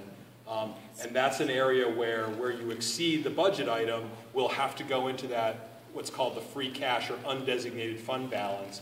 And I'll have to ask the city council to transfer a little bit of money into that account before we get to the end of the fiscal year, because you can't end the fiscal year with any one of your accounts in deficit. And it's interesting because that actually raises a very good point, because we had that massive snowstorm, there were all those snow piles. I got lots of calls from people who were upset that we weren't getting the snow cleared as quickly as they wanted to. And again, what I tell them is, I can clear it as fast as you want me to. It's a matter of how much money you're willing to spend to get it cleared. I mean, I could hire all outside contractors to come in the next day and clear it all out and be done with it, but it means $200,000, $300,000, $400,000, big, going over our budget for the year in snow, which means money taken away from other items. So it's always kind of a balancing act. Our crews work through the storm, and then they have to rest, and then they go back out again and try to pick snow. They also try to pick snow overnight.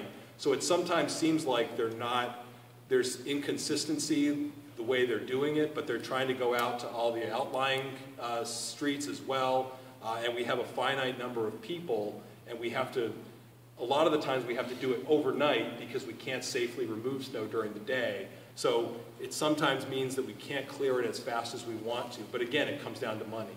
And we're trying to be as efficient and not spend too much, but we also want to make sure the streets are clear. But that's probably an area, snow and ice, fire overtime, legal, and veterans have been the 4 areas of the budget where it's very difficult to accurately budget because we've had these wild fluctuations in costs. And so that's been difficult, and it means that we sometimes have to rely on reserves to backfill. So there was one other hand. Yes, sir.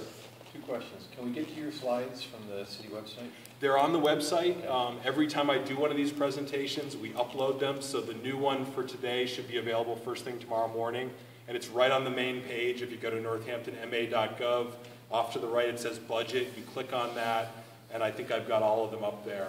Because again, some of these numbers have changed as we've gone through the process because we get more information or more definitive number about certain revenue sources. So we have 8 weeks to make up $1.4 million. What, I'm going to Foxwoods. Watch me as I pull a Go to rabbit out of Foxwoods. What's that? Watch me as I pull a rabbit out of my head. What's the council's best guess on, you know, we're going to have to meet in the middle somewhere, increase revenues somehow, but we're going to have to cut significant amount of money. Well, over the next several days, hours, you know, that is going to be a decision that, you know, I have to submit a budget, and it is going to be one of the issues we're going to be weighing very carefully. We're going to be waiting, you know, we are kind of waiting to see what the state does with its budget and what potential, you know, the governor proposed $2 billion in new tax revenues, but he had some specific ideas about what he wanted to spend it on.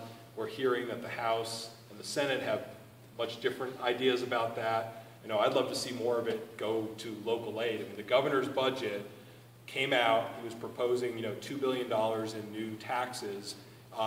Northampton schools would get $70,000 more in aid this year under that budget proposal. That's 10%. 70, well, yeah, it'd be, yeah, exactly. It's, so it wouldn't really do much. So that, you know, again, he's also making investments. If you saw on the front page today, we'd get a lot of extra money for road projects, which we're really behind on, so that would be helpful. But in terms of how it affects our general fund budget, you know, we're kind of keeping an eye on the House budget as well. But definitely, we're going to have to either propose a way to raise revenues, or these cuts will have to be implemented. We don't have a choice. We're not like the federal government. We can't run a deficit from year to year, and so we will have to make cuts. And the other thing I have to keep in mind is we made cuts last year.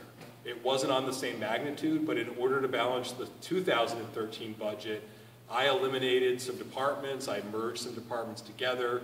You know, we eliminated 2 positions in the parking division, which are gone. Well, there is no parking division. It's a parking part of central services now, but we eliminated 2 positions there.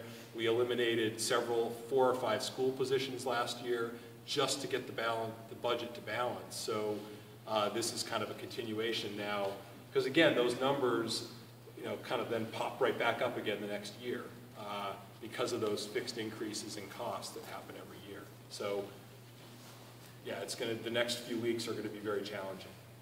Are you saying that there's an override plays no role in this? That is one of the options that we would, as we get, again, I'm waiting to hear the final numbers from the state in terms of what that final gap number would be. But that may be the option in terms of putting that forward as an option for the city council to consider. As someone who hasn't lived here very Yep. long, could you just explain the mechanics of that, or maybe the history of the last one? And this is a law that was passed by referendum, statewide referendum back in the 80s. And essentially, if you want to exceed that 2.5% cap, you need to go to the voters of your community. There's a special question put on a ballot that basically says, will you allow the city to raise additional revenue? And it's a yes or no. 30 days notice, or happens at election day? What's that? Is it happen like any time? Oh no, there's a whole process, so there's about a 30 to 35 day notification process prior to, just to get a question like that. So, and I would have to submit something to the city council in the form of an order, and they would have to then act on it, and if they pass it, then there would be this question put before the voters. And you know, at each one of these meetings I've had, and I'm getting lots of emails about, you know, we want you to at least put the question before the city council so that they can at least then weigh it and ask the people what the people want to do. And we're running out of meetings because we have city council, you know, we have a city council meeting this week and then one a couple weeks later, and we really need to make any decisions about this before the end of the fiscal year. So that's kind of the way the process works. Is there, just following up on the question, is there time to put this question of an override out in order to address this? when would we vote on it, and when could? It would have to happen, you know, the past history has been typically in June is when these things would happen, which is before the end of the fiscal year. So depending on when a question would occur, when a question would be voted on, depending on what the result of the question was, then your July 1st budget would reflect that. I think June 12th was the one 3 or 4 years. Somebody already commented. My sense is Long Meadow and Amherst are having overrides a lot, and I think that explains part of the discrepancy between Northampton and your slides. You have the money too. No, I absolutely agree, and I Yeah. think, I mean, I'm sitting here thinking the state needs to give us more money, to tell you the truth. And I guess I'd like to know if you're a concerned citizen, concerned about the schools. My kids are in them. I Yep. see what's happening in the high school. My daughter has 30+ kids in a lot of her classes, and that's way bigger than it was 5 years ago, I think, Yep. from what I hear. What do we do as parents and community members? Do we go talk to people in Boston? Do we write, like, you know, where is the effort? Well, there's a lot. Where is the effort Yeah, best put there's a in? lot of lobbying going on. There's a whole movement to try to pass another version of this tax bill at the state level, which would be fairer, more progressive, and it would create more revenues that would come back to cities and towns. So there's a lot of those kinds of efforts going on, but they're not going to happen most likely in time to fix this. What is your sense of where the best possibility of fixing this? I mean, the only solution that we're going to have at the end of the day, long term, it's obviously I'm trying to first of all figure out ways to deliver the same services more efficiently, and in some cases that means regionalizing, which we've been doing a lot of. It doesn't make sense for Northampton to do some of these things on our own, so we can do them shared with other communities like veteran services or inspections or Board of Health, which we're doing, and we're going to have to figure out other ways to save money, to do things that way and save money, because again, we can't, you know, we only have a finite amount of resources to work with. I mean, just another observation. I mean, here we are in this time where inflation is really low. Yep. Right? So we're lucky it's so low in a sense, because we can increase our taxes by 2.5%. If healthcare and these other expenses and cost of living rates were 4%, and we're having to give our teachers 4% raises every year, I don't even imagine where it would be. So just looking into the future, I think there's a lot of big problems. It's true, and that's the math just doesn't work. It hasn't worked, as you can see, for over 10 years. We've kind of been heading in this direction. So really the only option that I'm going to have, either to say, okay, we make all these cuts, or I put an order forward, I put something forward to the City Council and say this is the only way that we can avert these cuts is by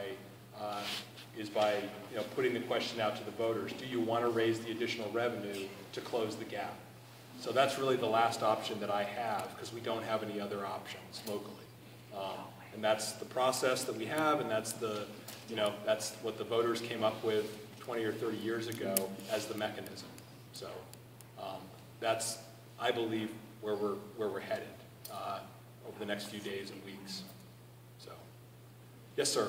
Yeah, I was just wondering what the closure of the landfill is going to cost us. Well, the closure of the landfill, part of running a landfill, we had to put aside money. So we've put aside all the money, and it's in an account to close the landfill. But there's no doubt there's revenues that we enjoyed over time, although I will say we stopped receiving the lion's share of those a couple of years ago. We haven't been receiving them. We've kind of weaned ourselves off of the host fee and some of the other things. And actually, I just signed a contract a couple of weeks ago for FY14. We're going to begin bringing our trash to the Chicopee landfill. So that's where we're bringing our trash starting July 1st, because we're going to close our landfill. They were the lowest rates in terms of their tipping fees, and so again, we're no longer going to be charging other communities to come in and use the landfill, and we'll have to basically pay market rates like everybody else. So that definitely has an impact, but it's not directly in play this year, because again, we weaned ourselves off of the 300,000 or 400,000 or 500,000 that we were getting a year or two ago. We haven't, so that's already kind of factored in here. Yes, Counselor. Yes, Peter Kokat, our state rep, invest in our community, okay, which has a lot of value. Do you think that will move so that some of that money will come to the city of Northampton? And when do you think that will occur? This is that tax proposal at the state level where there are basically, so in Massachusetts, we don't have a progressive tax, we have a flat income tax. It's not like the federal level where you can have different brackets. And so one of the problems is then anytime you raise income taxes, it tends to affect people at the lower income, more heavily because they have less disposable income to pay taxes with as opposed to someone who's a high income earner. They can absorb a tax increase. So this is a bill that would get around a little bit the constitutional restriction on having a flat, we're required to have this flat income tax by making changes to some of the earned income tax deductions. So everybody at the lower brackets we don't start paying taxes, all of us don't start paying taxes until we reach a certain threshold of income, and it would actually raise that threshold, which would have the effect of building more progressivity into the tax so that lower income people wouldn't be as hurt by an increase. So that's the measure. It was before the legislature last year, it's before the legislature this year. I don't know. I don't know. It makes sense to me on paper, but at the end of the day, and Peter Kokot said this, you got to get the votes. It's all about counting the votes in the legislature, and I know there's an effort underway now to figure out how much support there is for something like this, and I just don't think they have the support right now, but that's what they're going to be doing over the next few days and weeks to see what they have the support for. So I think it makes sense. I think we should change our constitution and just create a more fair tax system. If you earn, $1 million or $2 million, you should pay higher taxes than somebody that's a teacher or a firefighter or somebody who's not making that much money. That's what we should do, but that's not the system we have. So, and we have to literally change our constitution in order to change it. So it's a tough one. And I do get calls about this override. Yep. Which has not come to City Council yet for us to vote on putting it on the ballot. People on my ward are saying to me, Councilor, I cannot support it. The well has become dry. So this is what's happening right now. Yep. I am being told that, and I am getting calls. Yep. And this is one of the concerns. But as I said, it's a choice that we then put out to the voters. Right, it's their choice. And it's the choice that they have to make. And so it's the only mechanism we have for raising revenue is to give it to the people and say, will you allow us to raise revenue for this? So with what you're showing everybody tonight, as far as layoffs in the school and so forth, I have concerns about the police department also. Of looking at how many positions that you want to, hopefully we don't have to do away with any of this, the school and that. But I'm also concerned when you say police patrol and we look at the schools and the positions, are we looking at cross-guard positions also? What is this all about? At this point, those because I know cross-guards very well, and they're concerned if those their positions. Those are paid out of the police budget, but they're not currently what's being targeted. That's something that's an obligation to provide, so I don't believe they're part of that. But you're correct, there are 4 police positions that either through retirement or not filling the positions, we're going to have to eliminate as part of this program. Now, is that going to hurt the police department? I would assume so. It's going to affect their ability to have patrol. It's going to mean that less people patrolling. The police chief has already said that he's probably going to have to pull one of his foot patrol people and put him in a car because he doesn't have the people to have. So that is going to have an impact on the level of service. I don't know. Fires. People have asked me why are there not any cuts in the fire department. They're in a situation right now where we have a grant from the federal government. This was a grant from 2 years ago where the federal government paid for 4 positions for the first 2 years. We're required to maintain those positions for the final year, so we're not allowed to make any changes in the amount of staffing there. And so police is sort of taking the brunt of this on the public safety side because of their budget obligations. So, but that, again, that kind of changes as we go forward, and that grant is done. But but yeah, that's the issue. And again, these are services that people will see, you know, in the schools especially, with larger classes and you know, certain things like music. I mean, there'll be no busing for high school kids. That's one of the things they're eliminating as a way to save money. So if you go to the high school, there won't be a school bus to take you to and from school. We're not required to provide it, and so it's one of the things you can cut without getting in trouble as a way to save money. So, But don't some of the parents pay for the busing out of their own that's pockets? right. We can't even afford to continue doing it on a fee base. That's one of the ways that we're going to save some money without eliminating teachers. So it's pretty dire when we're not even providing a school bus. I know, we're in a so, terrible, terrible position. Yeah. But these are the choices we have. So thank you all for coming out tonight. Thank you for all the questions. And if you have any questions, call me, email me. And again, the presentation will be available online. Hopefully.